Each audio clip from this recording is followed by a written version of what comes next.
get to was Carnell Tate, and I hear people talking about his 6'5" or 4'5" 40 time. So what? Guess what? Y'all remember guys like uh, Jerry Rice? Y'all remember guys? What's my man who used to play in Houston with the hands? I don't know why I can't remember. With But Devontae, what's that? Hopkins. Devontae? who? Hopkins. Andre Johnson. Hopkins, DeAndre Devontae, Hopkins, Devontae Adams. It was a DeAndre quite. Hopkins, Devontae Adams. There are all type of all-time great receivers that didn't run 4.4, 4.3. 4.5 is plenty fast enough. And a guy who runs routes like Carnell Tate and has the hands and size like that he has, just because you don't run in those 4.4s, 4.3s, don't think you're going to be doesn't mean you're not going to be an effective NFL wide receiver. So these teams can be foolish if they want and look at that time and pass on him, and I promise you, it's going to come back to bite him. Hey, Post, they won't be that foolish because they see the film as well, and they see him for some reason. He's all alone behind the safety. And not to mention, he has 10.5-inch hands, which means, and you see it on film, he catches almost everything thrown his way. And then you have the ultimate ingredient. He's a Buckeye. So you miss me with all of that stuff. I mean, if he's not the first wide receiver taken off the board, it is what it is. But he'll definitely be number two. And I don't think he can get past Cleveland. There was nothing that Tate did to change my mind about him being wide receiver one overall. Absolutely. You know who else ran in the 4.5, right? Jackson Smith Najigba. Yeah. And that's who they did a lot of comparison. Like I think about Mike Evans, like you said, Smith and Jigba. And I'm gonna go ahead and call Carnell Tate. His new name for me is the technician. And the reason I call him the technician is because at 4.5 speed, you still can run the routes. You got hands the size of the claw of Kawhi Leonard. You can do work. So I actually been liking Carnell Tate for a few years. I think he's what the NFL been waiting for. Is going to give me thoughts, like I said, Mexico Burris, man. Like one of the guys I really like. I love Carnell Tate and what he's going to bring to the game. So bring him to Cincinnati at 10 if it's possible. But I like Burris. Hey, but just think about it though, y'all. Like for real, for real. I mean, the man's 6'2", 6'2.5" or something. But to say that a 4.5 is slow and you're questioning, his running ability, that's just wild to me. That's wild because you might got this 4.52 or 4.5 whatever, but somebody in front of him ran a 4.46 or something. He just right there on his heel. They acting like he 3, 4, 5 steps behind somebody.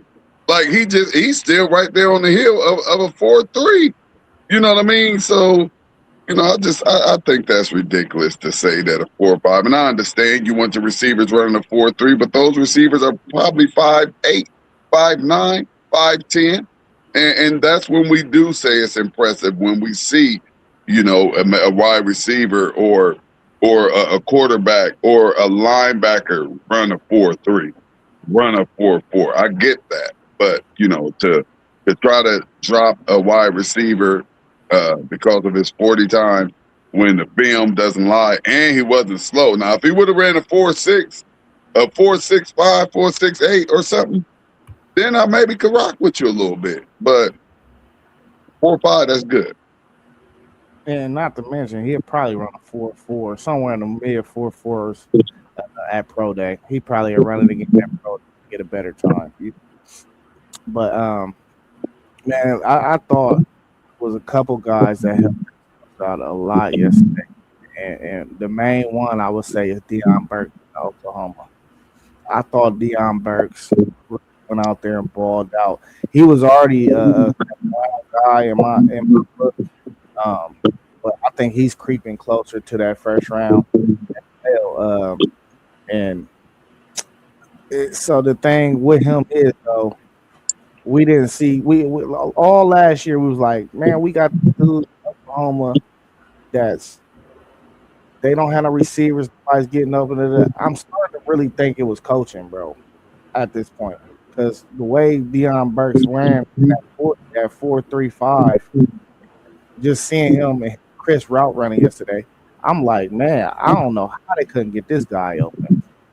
But another guy too is Zachariah Branch. I think Zachariah Branch is highly slept on, and I want to say that because they threw him a lot of screen passes, even at USC, screen passes, even at Georgia, screen passes, a lot of intermediate stuff. But his route running is actually like probably one of the crisp I seen all day yesterday. Um, so Zachariah Branch, man, I wouldn't be surprised if somebody took him in the first round either. It just depends on the team, honestly, and people scouting department and what they see on the film. Because word is that Zacharias Branch actually suggests that he has a very big route tree. Just they don't throw him the ball down the field, so Yeah. that could be another key too. But them two guys, I think they definitely earned themselves more money. I think their potential is about to be unlocked for sure. I'm glad you mentioned Zachariah Branch. We see his talent, man.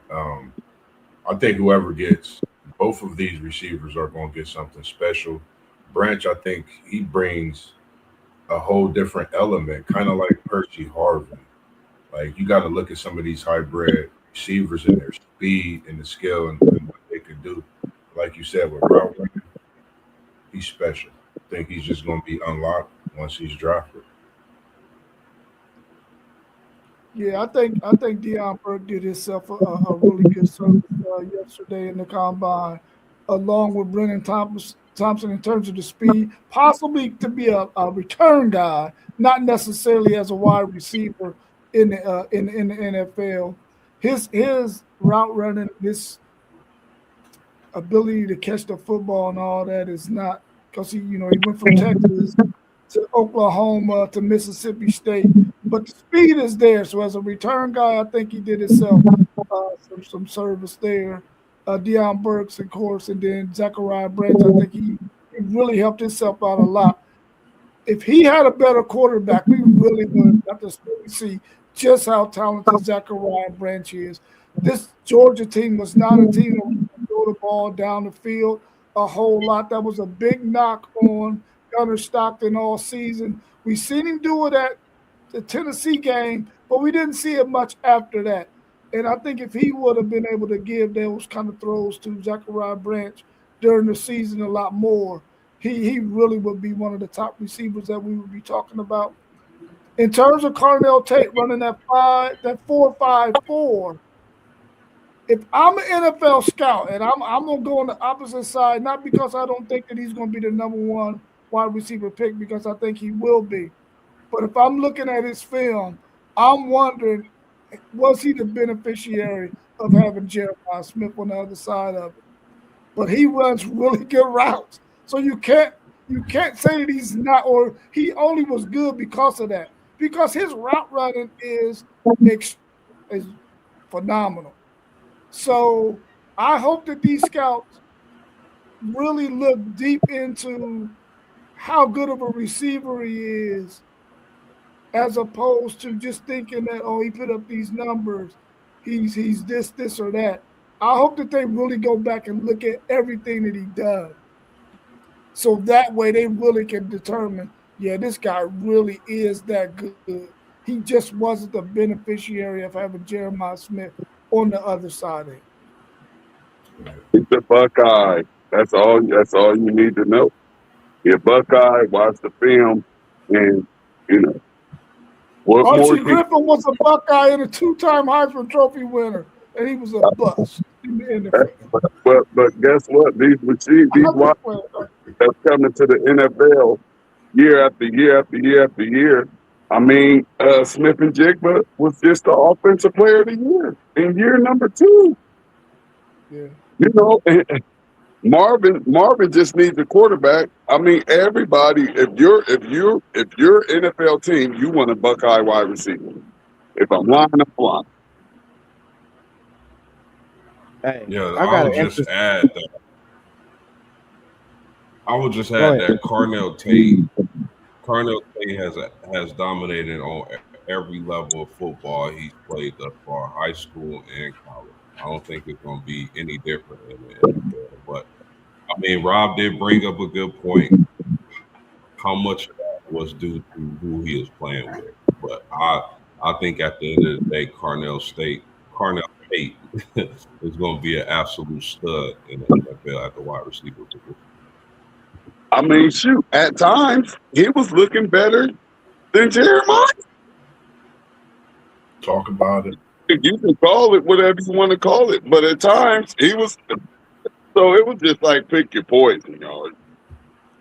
Hey, they had to sit Carnell Tate this year because he was going to win the Bolitnikoff Award over Jeremiah Smith. They couldn't let that happen. Yeah, that's the real reason he shut down them games. They talking about an injury because he was already surpassing him, and I think he was on for another big game. So I don't know, Tate. I've been liking him, man. He's special.